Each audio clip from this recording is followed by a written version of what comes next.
Всем привет! В этом видео мы узнаем, как делать 3 вариации маятника слева и обманывать наших противников. С вами Жданов Иван, и давайте расскажем более подробно, как делается подача и какие фишки мы можем использовать.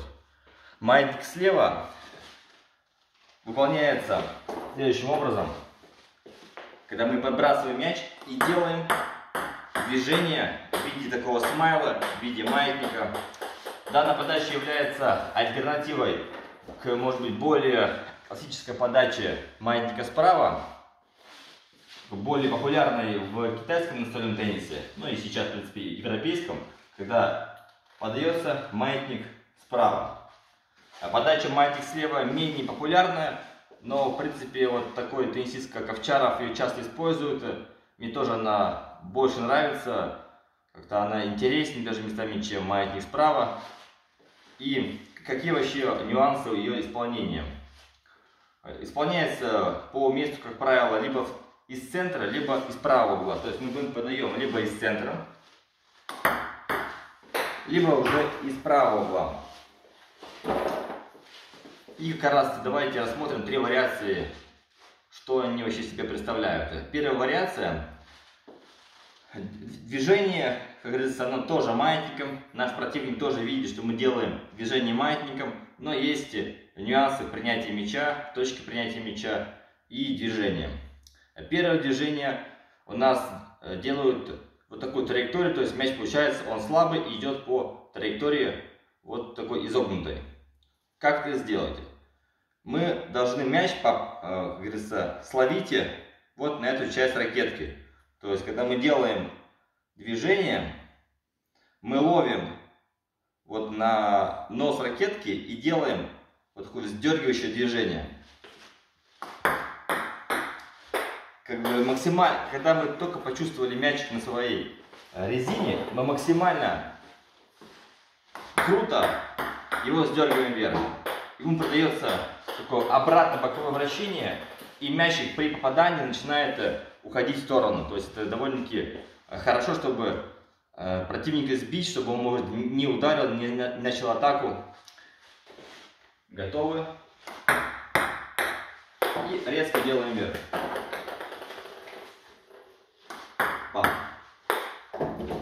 Можно подавать более сильно, то есть чтобы она уходила и уже меняла траекторию ближе, либо слабо. Когда она делает в несколько ударов мячик на столе.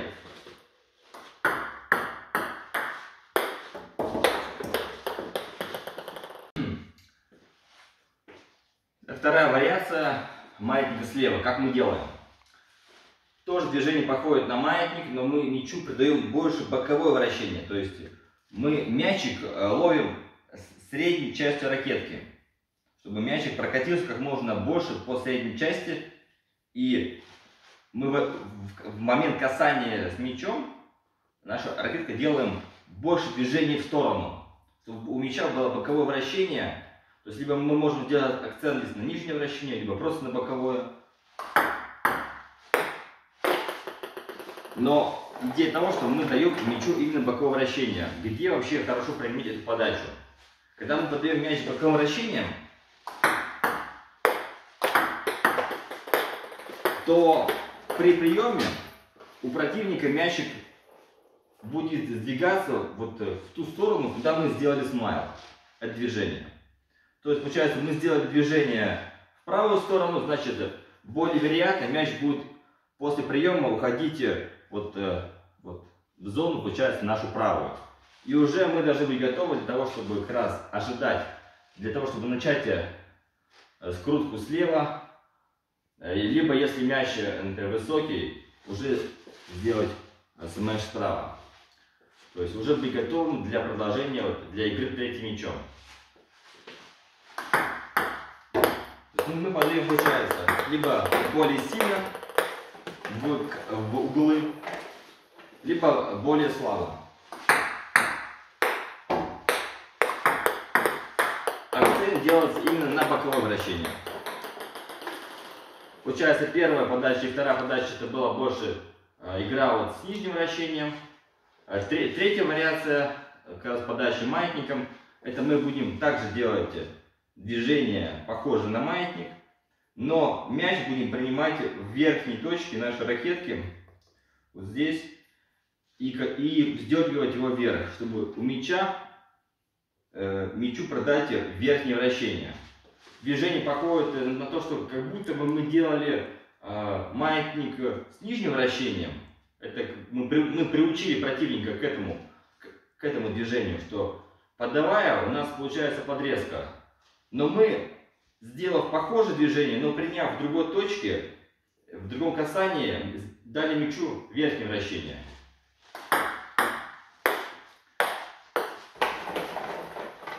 И уже это подача для того, чтобы мы могли атаковать, потому что его подрезка она будет более слабая, если он принимает подрезкой. И уже мы атакуем. То есть такой момент для того, чтобы спровоцировать противника, дать нам удобный мяч. Давайте сейчас рассмотрим 3 подачи, которые как раз мы сегодня рассмотрели, чтобы можно было визуально увидеть их различия, как они делаются и что получается. Первое. Вторая. И третья. Получается, мы приучаем противника, например, 2 подачи мы играем с нижним вращением, нижним боковым вращением, одну из 2, одну из 3 мы даем противнику с верхним вращением.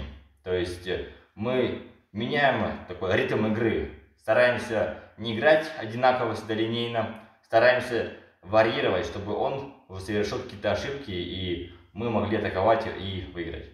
Спасибо, что смотрели видео до конца. Если понравилось, ставьте лайк, комментируйте. Нам это приятно, что вы общаетесь, нас поддерживаете, пишите нам в личку. Спасибо, что смотрите. Пока.